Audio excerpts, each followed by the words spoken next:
السلام علیکم ایوریون، ایش ملک حاضر ہے ایک اور نیو ایپیسوڈ کے ساتھ، جس میں آپ نے جیسا کہ بتایا تھا کہ آپ پاسٹ کو دوبارہ سے دیکھنا چاہتے ہیں کہ پاسٹ میں کیا ہوا تھا، تو اس میں پاسٹ کے بارے میں ڈسکس کیا گیا ہے۔ امید ہے آپ کو یہ ایپیسوڈ بھی بہت پسند آئے گی۔ تو چلیں ہم چلتے ہیں اپنی نیکسٹ ایپیسوڈ کی طرف۔ خار زندگی، تحریر عائش ملک۔ منظر کے چہرے پر اس وقت ایک خاص گہری خاموشی تھی، ایک سکون بھری خاموشی جو اس کے ارد گرد احاطہ کیے ہوئے تھی۔ اس وقت وہ کچن میں کھڑا اپنے ہاتھوں سے امید کے لیے نرم غذا بنا رہا تھا۔ امید کی پسند ناپسند کے متعلق وہ زیادہ نہیں جان پایا تھا ابھی، مگر اس بات کا اسے کوئی افسوس نہیں تھا۔ اب وہ اس کے پاس تھی، اس کی تھی۔ وقت کے ساتھ وہ سب جان لے گا، بلکہ اس کی پسند کو اپنی پسند کے مطابق ڈھال بھی لے گا۔ یہ سوچ ہی کتنی پرسکون کر دینے والی تھی۔ وہ ایک ذہین مگر شاطر دماغ کا مالک انسان تھا، جو کھیل اور اس کے اصول خود بناتا تھا۔ اس کے دماغ کی تیز رفتاری اور چالاکی نے اسے ہمیشہ اپنے دشمنوں کے سامنے ایک قدم آگے رکھا۔ وہ نہ صرف اسٹریٹجک سوچ میں ماہر تھا، بلکہ اس کی جیت تب تک نامکمل رہتی تھی جب تک وہ اپنے دشمنوں کو تباہ نہ کر لیتا۔ یہی اس کی شخصیت کا ایک گہرا تناؤ بھی تھا۔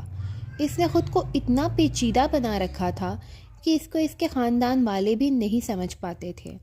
اپنی دادی کے علاوہ وہ اپنی پھپھو کا لاڈلا تھا، کیونکہ اس کی اسٹیپ مدر بہت مغرور تھی، جس کے گھر یا خاندان میں زیادہ نہیں بنتی تھی، نہ وہ منظر کو پسند کرتی تھی۔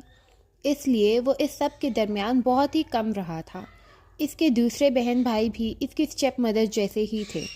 وہ منظر کو مغرور سمجھتے تھے اور اس سے شروع سے ہی فاصلہ بنا کر رکھتے آئے تھے۔ اسی بھی کسی کی ضرورت نہیں تھی۔ اپنے چاچا وغیرہ سے بھی اس کی سلام دعا کاروباری کام یا جماعتی سرگرمیوں کی حد تک ہی رہتی تھی۔ اس کے امی کے خاندان کو تو اس کا باپ بہت پہلے اپنے غصے اور انا کی ضد میں ختم کر چکا تھا۔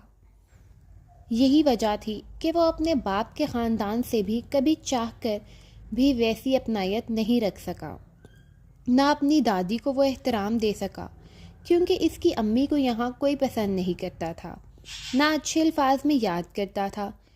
اس کی وجہ بھی اس کا باپ تھا۔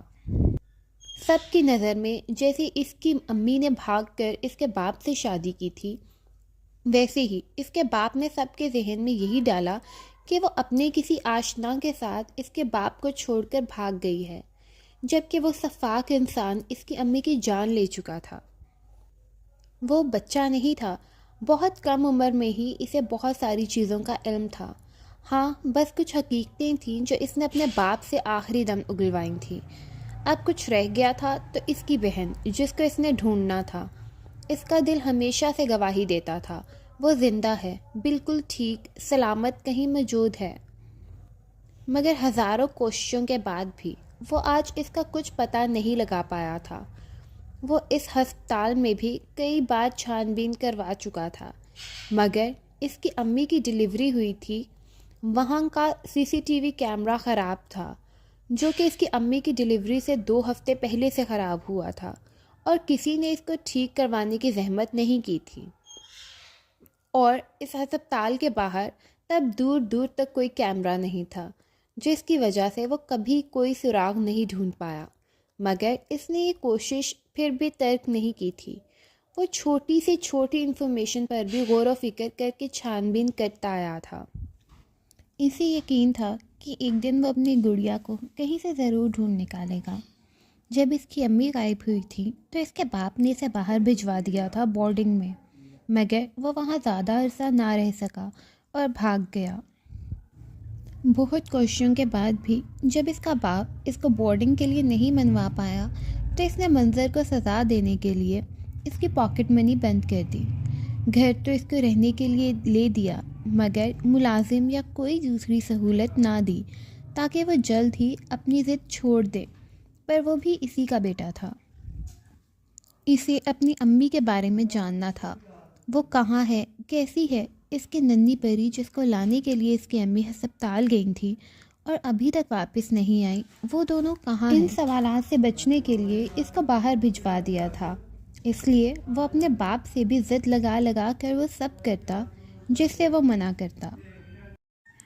ضد اور انا اس میں اپنے باپ سے کئی گنا بڑھ کر تھی۔ اگر اس نے سہولیات چھینی تھیں تو اس نے بھی مانگی نہیں تھی۔ اس نے چھوٹے موٹے کام کر کے تھوڑے بہت پیسے کمائے اپنے کھانے کی ضرورت کو پورا کرنے کے لیے، مگر اس سب کے باوجود وہ سمجھ گیا تھا کہ یہ سب کافی نہیں ہے۔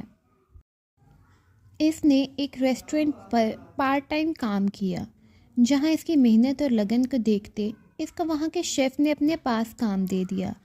وہاں سے وہ کھانا بنانا سیکھ گیا اور یہ سب اسے خود بھی اچھا لگا۔ جب اس کے باپ نے دیکھا کہ وہ ضد نہیں چھوڑ رہا تو اس نے اسے 3 سال بعد منظر کو واپس پاکستان بلا لیا۔ وہ 15 سال کا ہو چکا تھا۔ یہی تو وہ چاہتا تھا کہ وہ پاکستان واپس آئے، وہ اپنی امی کو ڈھونڈ سکتا تھا۔ اس کا دماغ وقت سے پہلے میچور ہو گیا تھا، مگر جس چیز نے اس کا دماغ خراب کیا وہ تھا اس کی امی پر لگائے جانے والے الزام۔ جب وہ گھر پہنچا تو ملازموں کو کہتے سنا اس کی امی کسی کے ساتھ بھاگ گئی ہے، اور یہ سب کہنے والا کوئی اور نہیں اس کا باپ اور اس کی دادی تھیں۔ گھر کے افراد کے علاوہ ملازم بھی یہی سب باتیں کر رہے تھے، جن کو سنتے اس کو اتنا غصہ آیا کہ وہ اپنا ہوش و حواس کھو بیٹھا۔ اس دن اس نے وہاں ایک ملازم کا سر اینٹ سے پھوڑ دیا تھا، مگر اس پر بھی وہ رکا نہیں۔ اس کو اتنا مارا کہ اس کی جان لے لی۔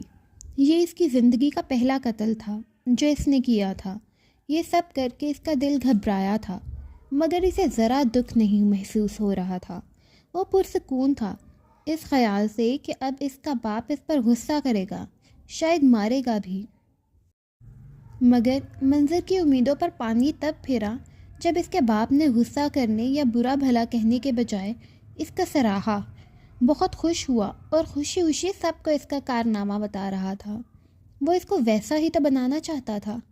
منظر کو تب سمجھ آئی جب تک بہت دیر ہو چکی تھی۔ اس کا دل قتل کے وقت نہیں مگر اب خوف سے دھڑکا تھا۔ اپنے باپ پر غصہ اور اس سے نفرت کے خول میں وہ اتنے بڑے گناہ کو بھی برا نہیں سمجھ پا رہا تھا، مگر اب الٹ ہو چکا تھا۔ وہ اپنی امی کی خواہش جیسا بننے کے بجائے اپنے باپ جیسا ہی بن گیا تھا۔ وہ قتل کر چکا تھا، مگر اب کیا ہو سکتا تھا؟ کچھ دن وہ عجیب و غریب کیفیت میں رہا، مگر پھر جیسے جیسے وقت گزرا وہ نارمل ہوتا گیا۔ اس کو محسوس ہوا قتل کر کے اس کے اندر ابلتے لاوے کو سکون ملا تھا۔ اس کا غصہ ٹھنڈا ہوا تھا۔ وہ پہلی بار عجیب انداز میں سوچ رہا تھا، اور یہ سوچ اس کو اس راہ پر لے جانے والی تھی جس کی کوئی واپسی نہیں تھی۔ اور ایک گناہ تو وہ کر چکا تھا، وہ اب 10 بھی کرتا یا بالکل نہ کرتا اس سے کوئی فرق نہیں پڑنے والا تھا۔ اس کے بعد اس نے کبھی پیچھے مڑ کر دیکھا نہیں تھا۔ وہ خاموشی سے واپس بورڈنگ جانے کے لیے مان گیا۔ اب اس کا مقصد اپنی امی کے غائب ہونے کی سچائی کو جاننا اور اپنے باپ کی بربادی تھا، مگر اس کے لیے وہ جانتا تھا کہ وہ ابھی چھوٹا ہے، اسے کچھ وقت درکار ہوگا ہر چیز کے لیے۔ کچھ سال ایسے ہی خاموشی سے بیت گئے۔ 20 سال کی عمر میں وہ باہر سے لوٹا۔ اب وہ پہلے جیسا نہیں رہا تھا۔ اس کا ذہن، طور طریقے سب بدل چکے تھے۔ وہ اپنے باپ سے کئی گنا آگے جا چکا تھا، مگر اس کا انداز الگ تھا۔ اس کا نام بدنام زمانہ تھا تو منظر کا 20 سال کی عمر میں ہی ایک نام تھا۔ اس نے 2 چہروں کے ساتھ اپنی دنیا اور پہچان بنائی، ایک چہرہ جو عام دنیا کے لیے تھا اور ایک جو کبھی بھی جس نے جانا وہ پھر کچھ اور نہ جان پایا۔ اس نے آغا کو اپنے ساتھ ملایا۔ یہ اتنا آسان نہیں تھا، مگر وہ بھی اب کہاں پہلے والا منظر تھا۔ بہت سے غلط لوگوں اور گروہوں سے جڑ چکا تھا۔ باہر رہنے کا فائدہ یہ ہوا تھا کہ اس کا لنک مافیا تک سے جڑ چکا تھا۔ ملکی اور غیر ملکی سطح پر آہستہ آہستہ اس کا نیٹ ورک سٹرانگ ہوتا گیا۔ اس نے اپنے باپ کو ہر اس جگہ پر سے نقصان کروایا جہاں اس کو سب سے زیادہ تکلیف مل سکتی تھی، مگر اس سب میں وہ اپنی شخصیت بہت پہلے کھو چکا تھا۔ زندگی کی 33 بہاریں کب گزری اسے علم ہی نہ تھا۔ اس کی دادی نے اس کو کئی بار شادی کے بارے میں کہا، مگر وہ اس سب جھنجھٹ میں پڑنا ہی نہیں چاہتا تھا۔ اوپر سے لڑکی جو اس کے باپ نے اس کے لیے چنی تھی، اس سے شادی تو دور وہ اس کو دیکھنا بھی گوارا نہیں کر سکتا تھا۔ مگر وہ کب جانتا تھا کہ وہی لڑکی کچھ ہی وقت میں اس کی زندگی کا ایک مقصد بن جائے گی۔ کھانا دم لگا کر وہ ہاتھ صاف کرتا، ایپرن اتارتا باہر آیا۔ ابھی اس کا ارادہ فریش ہونے کا تھا۔ اس کے بعد اس کو کچھ کام تھے جنہیں نپٹا کر اب وہ امید کے سامنے جانے والا تھا۔ اس کو یہاں آئے آج 5 دن ہو چکے تھے۔ اس رات جب امید اس کو وہاں جنگل میں بے ہوش سے لے کر سیدھا اسلام آباد لے آیا۔ وہ امید کو اسلام آباد اپنے پرسنل فارم ہاؤس پر لایا تھا، جہاں وہ تب آتا تھا جب اس کو ذہنی سکون چاہیے ہوتا ہے اپنے دنیاوی کاموں سے۔ مگر کبھی بھی وہ خود کو 1-2 دن کے علاوہ لا تعلق نہ رکھ پایا تھا۔ یہاں آ کر بھی وہ امید کے سامنے نہیں جا سکتا تھا۔ کچھ وقت نہ اس کو اکیلے چھوڑ سکتا تھا، اس لیے اپنے کاموں کو یہیں سے ہی نپٹا رہا تھا۔ یہی وہ قدرتی مناظر میں گھری خاموش پرسکون جگہ تھی جو اس کے دل کے بہت قریب تھی۔ وہ امید کے ساتھ اپنی زندگی کا آغاز یہاں سے ہی کرنا چاہتا تھا۔ پچھلے کچھ دن بہت تھکا دینے والے تھے۔ اب بس اسے انتظار تھا تو امید کی ذہنی حالت کے ٹھیک ہونے کا۔ اسے پتہ ہے اس وقت اس کی ذہنی حالت بہت نازک ہے۔ امید کو بھی مکمل آرام اور توجہ چاہیے تھی۔ یہاں اس کے آنے سے پہلے ہی ڈاکٹر اور نرس کا عملہ موجود تھا۔ اس کو کمرے میں پہنچانے کے بعد وہ اب تک امید کے پاس نہیں گیا تھا۔ اس کے لیے بس وہ اپنے ہاتھوں سے کھانا بناتا تھا۔ یہ واحد چیز تھی جو اس کو فی الحال امید سے جوڑے ہوئے تھی۔ وہ جانتا تھا ابھی وہ اس کے سامنے جائے گا تو اس کی طبیعت صرف بگڑے گی، اس لیے وہ جب سے ہوش میں آئی اس کو ڈاکٹرز ہی سنبھال رہے تھے۔ وہ کبھی اپنے موم ڈیڈ کو یاد کر کے پینک کرتی، کبھی ان کا پوچھتی اور بار بار بے ہوش ہو جاتی۔ پہلے 2 دن تو وہ خود بھی اس کی حالت کا سن کر پریشان ہو گیا تھا۔ وہ اس کے پاس جانے سے خود کو بمشکل ہی روک پایا تھا۔ جو خود اس کے موم ڈیڈ اس کے ذہن میں منظر کے امیج بنا گئے تھے، اگر وہ ایسے ہی سامنے جاتا تو سب کچھ صرف خراب ہوتا جاتا۔ ڈاکٹر اس کو مسلسل اس کی طبیعت کی اپڈیٹ دے رہے تھے۔ اس نے ڈاکٹرز کو امید کے پاس 1 منٹ بھی ہٹنے سے منع کیا ہوا تھا۔ جو اس کی حالت تھی وہ خود کو بھی نقصان پہنچا سکتی تھی۔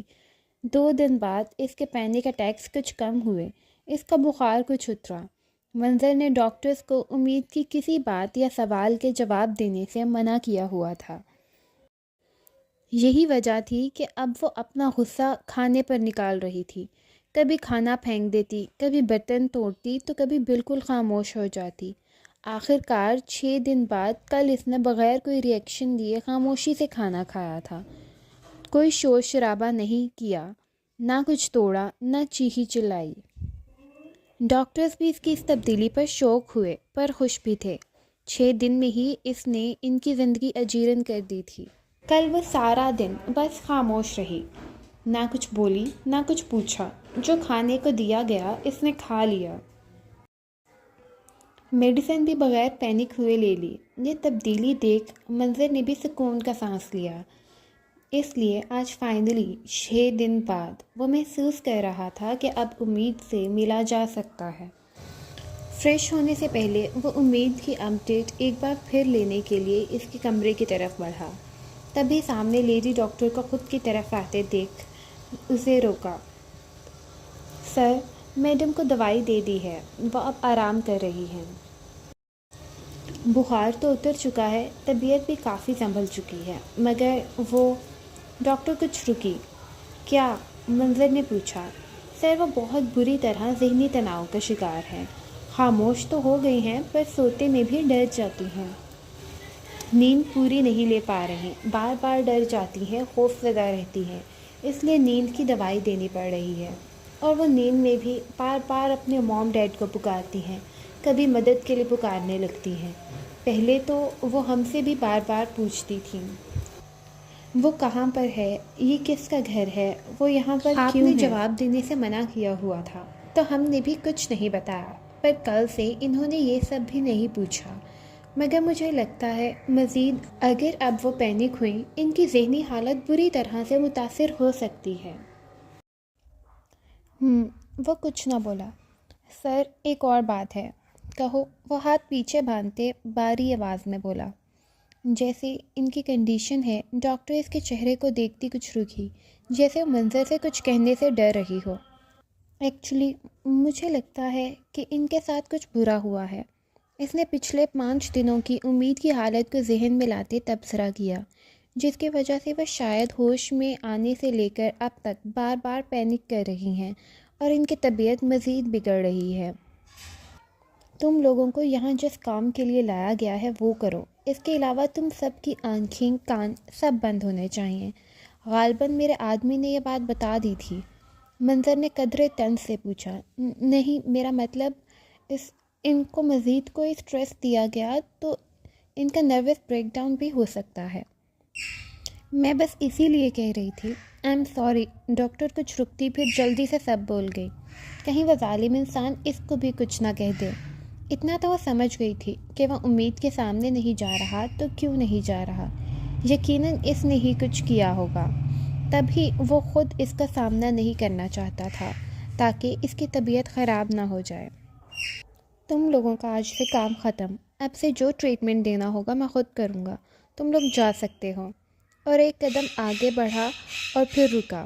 میرے آنے سے پہلے سب غائب نظر آئے مجھے۔ وہ بھاری آواز میں حکم دیتا اپنے کمرے کی طرف بڑھ گیا۔ امید کھڑکی کی طرف منہ کر کے بیڈ سے ٹانگیں نیچے لٹکائے بیٹھی تھی۔ اپنے پیچھے اسے ڈور کھلنے اور بھاری قدموں کی چاپ سنائی دی۔ اس نے بیڈ پر رکھے دونوں ہاتھوں کی مٹھیوں میں بیڈ شیٹ کو زور سے پکڑا۔ اس وقت وہ کسی کی شکل نہیں دیکھنا چاہتی تھی۔ وہ پچھلے 6 دنوں سے اس کمرے میں تھی۔ ڈاکٹر اور نرس اس کے ساتھ ہر وقت چپکی ہوئی تھی۔ پہلے 2-3 دن تو اسے کچھ سمجھ نہ آیا وہ کہاں ہے کیا ہے، مگر جیسے جیسے اس کی طبیعت بہتر ہوتی گئی اس کا دماغ سینس کرنے کے قابل ہوا تو 1000 بار پوچھنے اور شدید ریئیکٹ کرنے پر بھی اس کا جواب نہیں دیا جا رہا تھا۔ اسے نہیں پتا تھا وہ کہاں ہے کیوں ہے، مگر اس کو بار بار اپنے موم ڈیڈ کی آخری ملاقات اور وہ سب دماغ میں گھوم رہا تھا، جیسے وہ سب بار بار ہو رہا ہو۔ جب جب اسے یہ محسوس ہوتا اس کی حالت خراب ہونے لگتی، مگر پھر آہستہ آہستہ اس کا دماغ ہمیشہ کی طرح حالات کو قبول کرنے لگ گیا اور اس کے پینک اٹیکس کم ہوتے گئے۔ 2 دن پہلے وہ واش روم سے نکلنے ہی لگی تھی جب ڈاکٹر اور نرس نے آپس میں منظر کا نام لیا۔ یہ وہ وقت تھا جب اس کو اس کے سارے سوالوں کا جواب مل گیا کہ وہ اب کس کی قید میں ہے۔ اسے یہاں لانے اور مسلسل قید میں رکھنے والا کوئی اور نہیں منظر تھا۔ وہی ہوا تھا جس کا اس کے موم ڈیڈ کو ڈر تھا۔ آخر کیا فائدہ ہوا تھا ان کی کسی قربانی کا؟ آخر وہ تو وہاں ہی کھڑی تھی جہاں سے جا چکی تھی۔ الٹا اس نے اپنے موم ڈیڈ کو کھو دیا تھا۔ وہ کہاں تھے؟ کیوں اس کو وہاں اکیلے چھوڑ گئے تھے؟ کہیں منظر نے ان کے ساتھ کچھ برا تو نہیں کیا؟ یہ سوالات ایک طرف، مگر وہ اس کے سامنے کیوں نہیں آ رہا؟ اس کے ہر طرح سے ریئیکٹ کرنے کے بعد بھی جب کوئی فائدہ نہ ہوا تو اس نے خاموشی ہی بہتر سمجھی۔ اب اس کا پرسکون مائنڈ سے یہاں سے نکلنے کے بارے میں سوچنا تھا۔ اس کے لیے ضروری تھا کہ وہ ٹھیک ہو جائے۔ اچھا ہی تو تھا وہ انسان اس کے سامنے نہیں آ رہا تھا۔ اس کو وہاں سے نکلنا تھا خود کوشش کر کے۔ اپنے خیالات میں گم اس کو قدموں کی چاپ اپنے قریب بڑھتی سنائی دی۔ اپنی نظریں اپنے پاؤں پر مرکوز کرتی وہ اپنی جگہ سے ٹس سے مس نہ ہوئی۔ کیسی ہو ملکہ؟ یہ آواز، اس کی آنکھیں یکدم پیروں سے سامنے کو اٹھیں اور بڑی ہوئیں۔ اس کا دل زور سے دھڑکا تھا۔ اس نے ہلکا سا نفی میں سر ہلایا۔ نہیں، یہ اس کا وہم تھا۔ وہ اتنے دن سامنے نہیں آیا تھا تو اب کیوں آئے گا؟ اس نے خود کو تسلی دی۔ ملکہ! منظر نے ایک بار پھر اس کو پکارا۔ وہ ایک قدم مزید اس کی طرف بڑھا۔ یہ کوئی غلط فہمی نہیں تھی، وہ سچ میں تھا۔ وہ یکدم اس کی طرف پلٹے اٹھ کھڑی ہوئی۔ تو آج وہ اس کے سامنے آ ہی گیا تھا۔ منظر نے اس کی آنکھوں میں حیرت بے یقینی بخوبی نوٹ کی۔ میرا خیال تھا ملکہ جان چکی ہے وہ کہاں ہے، پھر بھی اتنی حیرانی؟ اس نے آئیبرو جھکاتے گمبھیر آواز میں پوچھا۔ اس نے زور سے اپنی مٹھیاں بند کیں۔ وہ واقعی جان تو گئی تھی، مگر یہ انسان کیسے جان گیا تھا کہ وہ جان چکی ہے اس کے بارے میں؟ اس کی آنکھوں میں لال ڈورے تیرنا شروع ہو گئے۔ امید کو اس کی گہری بھوری خوبصورت آنکھوں سے اس وقت سخت نفرت محسوس ہوئی۔ ایک وقت تھا وہ اس کو اپنا ٹیچر سمجھ کے اتنی عزت کرتی تھی، وہ تو اس کے ساتھ شادی کا بندھن تصور بھی نہیں کر سکتی تھی، مگر اپنے مام ڈیڈ کی وجہ سے وہ راضی تھی۔ آخر اس کے ساتھ یہی کیوں ہوتا ہے زندگی میں کہ وہ جس پر بھروسہ کرتی ہے وہی اس کو دغا دیتے ہیں۔ میرے مام ڈیڈ کہاں ہیں؟ ایسا غراتے ہوئے 2 قدم منظر کی طرف تیزی سے بڑھائے۔ قریب تھا کہ وہ اس شخص کا گریبان پکڑ لیتی، مگر وہ اس کو چھونا تو دور دیکھنا بھی نہیں چاہتی تھی۔ منظر اس کی اس دیدہ دلیری سے متاثر ہوا تھا۔ امید کی آنکھوں میں جمع پانی بہہ نکلا، جس کا منظر چاہ کر بھی اگنور نہ کر سکا۔ اس نے اپنی انگلی پر اس کے آنسو کو چن لیا۔ اپنے اور اس کے درمیان ہاتھ کو لاتے اس نے پہلے آنسو کو اور پھر اس کو دیکھا۔ یہ آنسو قیمتی ہیں ملکہ، ان کو بہا کر ان کا ضیاع مت کرو۔ اس کے سوال کو اگنور کرتا وہ اپنی بات بولتا، اس آنسو کو اپنے لبوں سے چن گیا۔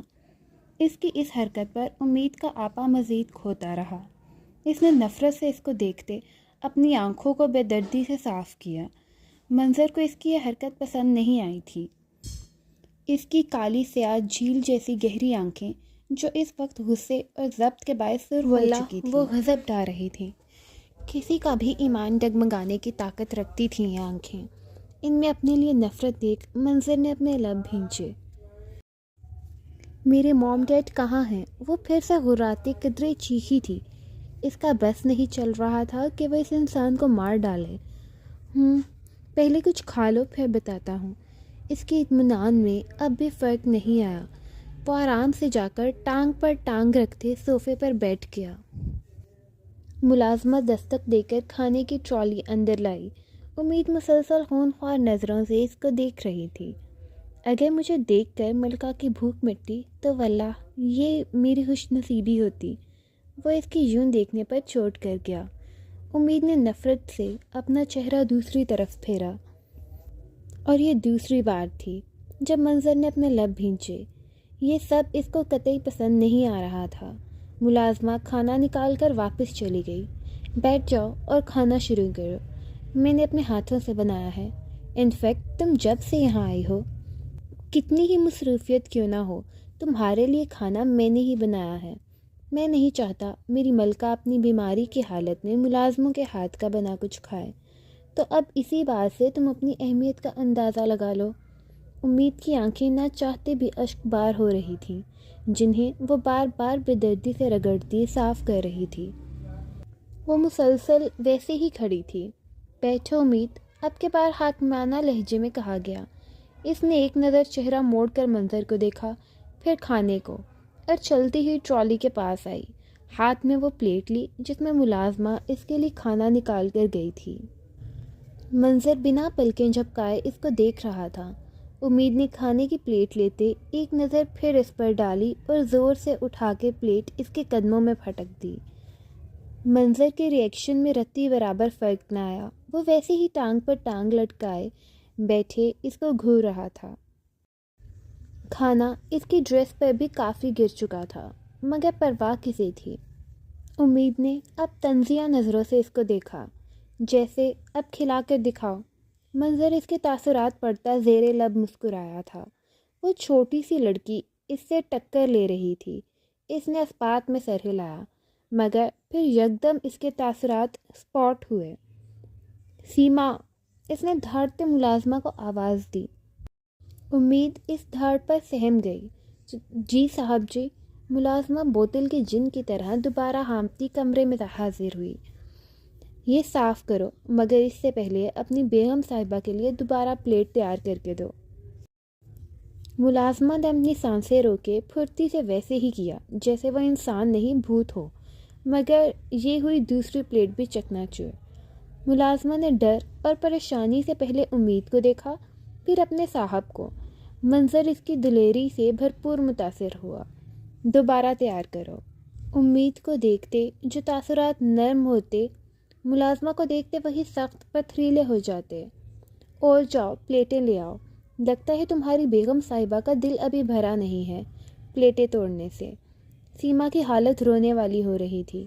ایک طرف ٹانگ پر ٹانگ رکھے اس کا صاحب جو اپنی نظریں امید پر سے ایک سیکنڈ بھی نہیں ہٹا رہا تھا، اور دوسری طرف یہ خوبصورت چھوٹی سی چھوئی موئی جیسی لڑکی جو مسلسل اس سے ٹکر لے رہی تھی۔ اگر یہ پھر پلیٹ توڑیں تو پھر بنا کر دینا۔ وہ ہلکا سا مسکرایا، مگر اگر آج تم لوگوں کی بیگم صاحبہ نے اس کھانے میں سے کچھ نہ کھایا تو تم سب اگلے 3 دن تک بھوکے رہو گے۔ سب مطلب سب۔ وہ ویسے ہی بیٹھے پرسکون انداز میں بولا۔ اب کہ امید نے شوق انداز میں اس شخص کی طرف دیکھا جس پر منظر نے اپنی آئی برو اچکائی، جیسے کہا ہو بس اتنا ہی، نکل گئی ساری ہوا۔ امید نے غصے سے اپنی مٹھیاں بھینچیں۔ بیگم صاحبہ پلیز کچھ کھا لے، آپ کو اللہ کا واسطہ ہے، میرے چھوٹے چھوٹے بچے ہیں، وہ بھوک نہیں برداشت کر سکیں گے۔ ملازمہ امید کے پیروں میں بیٹھ گئی تھی۔ وہ کرنٹ کھا کر پیچھے ہوئی۔ ملازمہ ڈرتی سہمتی اس کی منتوں کے ساتھ رونا بھی شروع کر چکی تھی۔ منظر کو اس کی آواز کانوں میں لگ رہی تھی، مگر ابھی یہ سب اسی کے حق میں تھا تو وہ برداشت کر رہا تھا۔ امید کو بے انتہا بے بسی محسوس ہوئی۔ اس نے سر چہرہ تھوڑا لمبی لمبی 2-3 گہری سانسیں لیں۔ نہ چاہتے ہوئے بھی وہ بیڈ پر زور سے بیٹھی۔ ابھی وہ اس انسان کو کچھ کہہ کر غصہ کسی اور پر نہیں نکلوا سکتی تھی۔ اس کو خود بھی کافی کمزوری محسوس ہو رہی تھی۔ چاروں ناچار اس بار وہ کھانا شروع ہو چکی تھی۔ کئی باغی آنسو اس سے بے وفائی کرتے بہہ چکے تھے۔ اتنا مشکل نہیں تھا امید کو سنبھالنا۔ نرم دل ملکہ منظر اپنی کامیابی پر اسے گھورتے زیر لب بڑبڑایا۔ ملازمہ اس کے اشارے پر ایک بار پھر بوتل کے جن کی طرح غائب ہوئی۔ تو یہ تھی ہماری آج کی ایپیسوڈ۔ امید ہے کہ ہماری پچھلی ساری ایپیسوڈز کی طرح آپ کو یہ ایپیسوڈ بھی بہت پسند آئی ہوگی۔ اپنی قیمتی رائے کا اظہار ضرور کیجیے گا۔ تب تک کے لیے اللہ نگہبان۔